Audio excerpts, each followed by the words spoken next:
Hello everyone, welcome to Baidyanath की class. और आज के इस वीडियो में हम लोग बात करने वाले हैं नेशनल इनकम, मैक्रो इकोनॉमिक्स का national income and related aggregates का जो प्रीवियस ईयर क्वेश्चन जो सीबीएसई के एग्ज़ाम में पूछा गया है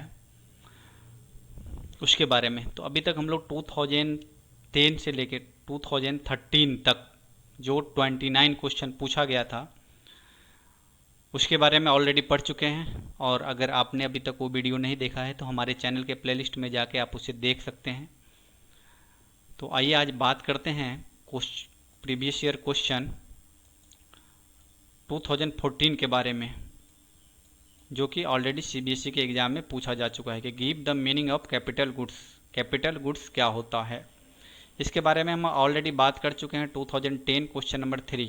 आप हमारा पिछला वीडियो जाके देखिए, क्वेश्चन नंबर 3 और 2010 का जो प्रीवियस ईयर क्वेश्चन है वो प्ले लिस्ट में आपको मिल जाएगा, जहां हमने डिस्कस किया है कि give the meaning of capital goods. What is the meaning of capital goods, उसके बारे में मैं ऑलरेडी डिस्कस कर चुका हूं।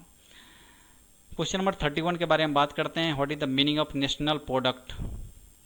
तो नेशनल प्रोडक्ट क्या होता है? It refers to the net money value of all the final goods and services produce by the normal residents of a country during the financial year. यानी कि जो नेट मनी वैल्यू होता है all the final goods and services का किसी भी normal residence के द्वारा जो प्रोड्यूस किया जाता है एक फाइनेंशियल ईयर में, उसे बोलते हैं नेशनल प्रोडक्ट। नेक्स्ट क्वेश्चन है क्वेश्चन नंबर 32 की define consumption goods. Consumption goods क्या होता है? सीधा है, कंजम्पशन मीन्स क्या होता है? जिसको हम लोग कंज्यूम कर सकते हैं। गुड्स मीन्स जो गुड्स, तो those goods which are capable for satisfying the human wants directly are called consumption goods and are not used in the process of further production.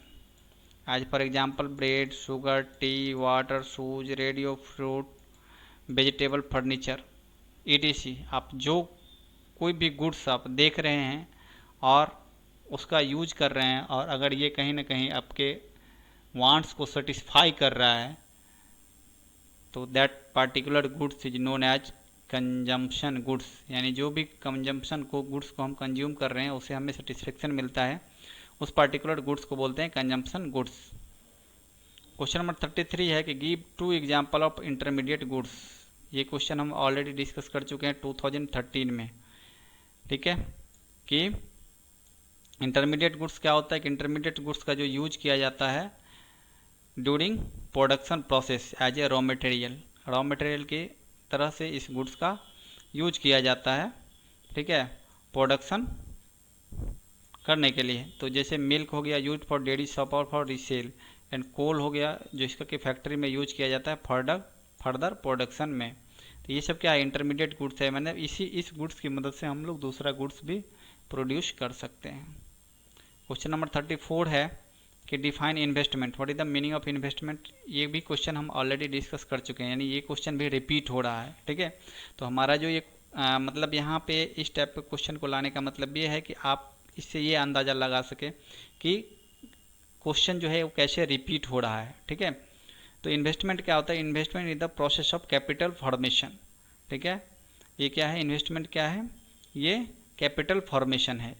ठीक है, यानी हम इन्वेस्टमेंट करके किसी भी कैपिटल को और उसमें ऐड कर सकते हैं, या फिर इसको सिंपली हम दूसरे वर्ड में ऐसे बोल सकते हैं कि investment refers to the addition of capital stock of an economy. यानी इन्वेस्टमेंट के थ्रू जो है हम अपने कैपिटल स्टॉक को बढ़ा सकते हैं।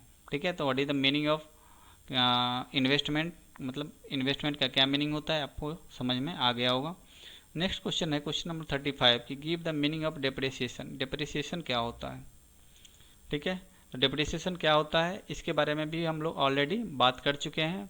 जो हम अगर आप मेरा पिछला वीडियो देखेंगे उसमें आपको पता चल जाएगा कि हमने 2010 में भी पूछा गया है और 2013 में भी ये क्वेश्चन पूछा गया है, यानी ये थर्ड टाइम हम लोग डिस्कस कर रहे हैं। इससे क्या अंदाज़ा लगा सकते हैं आप कि ये क्वेश्चन कितना बार रिपीट हो रहा है।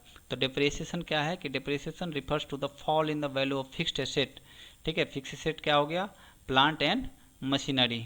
ठीक है, प्लांट एंड मशीनरी ये क्या है, हमारा फिक्स एसेट है।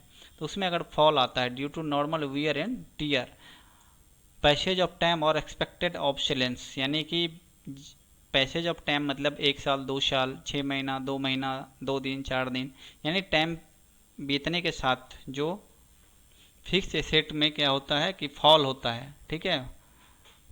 फॉल किस में होता है, वैल्यू में होता है, ठीक है। तो इस टाइप का जो फेनोमेनन है उसे बोलते हैं डेप्रिसिएशन। क्वेश्चन नंबर 36 है कि define domestic product. Domestic product क्या होता है, इसके बारे में हम लोग, नेशनल प्रोडक्ट क्या होता है इसके बारे में हम लोग ऑलरेडी डिस्कस कर चुके हैं। तो यहाँ पे देखते हैं कि डोमेस्टिक प्रोडक्ट क्या होता है कि domestic product means the value of final goods and services produce with in the domestic territory of a country with in the period of 1 year, यानी कि 1 साल के अंदर डोमेस्टिक टेरिटरी क्या होता है हम लोग ऑलरेडी डिस्कस कर चुका है, ठीक है। तो डोमेस्टिक टेरिटरी के अंदर जो भी गुड्स एंड सर्विसेज का प्रोडक्शन होता है उसे डोमेस्टिक प्रोडक्ट बोला जाता है। तो अभी हम लोगों ने कितना कुछ 30 से लेके और 36 यानी कि 7 क्वेश्चन डिस्कस किया है 2014 का। और आपने जो अपना बहुमूल्य समय दिया उसके लिए बहुत बहुत धन्यवाद। Thanks for watching, have a great day. और अगर आपको इसका PDF चाहिए तो आप हमें कमेंट बॉक्स में जाके अपना मोबाइल नंबर छोड़ सकते हैं, या फिर हमारा दिए हुए मोबाइल नंबर पे आप हमें मैसेज कर सकते हैं और उसके थ्रू मैं आपको इसका PDF सेंड कर दूंगा। और हाँ, अगर आपने अभी तक हमारे चैनल को सब्सक्राइब नहीं किया है तो हमारे चैनल को सब्सक्राइब कर लीजिए, ताकि इस तरह का वीडियो आपको मिलती रहे। और नेशनल मैक्रो इकोनॉमिक्स और इंडियन इकोनॉमी यानी +2 का जो भी सिलेबस है हम उसको यहाँ पे अपलोड करने वाले हैं। तो आप हमारे चैनल को सब्सक्राइब कर लीजिए ताकि इस तरह का वीडियो आपको मिलता रहे। जय हिंद।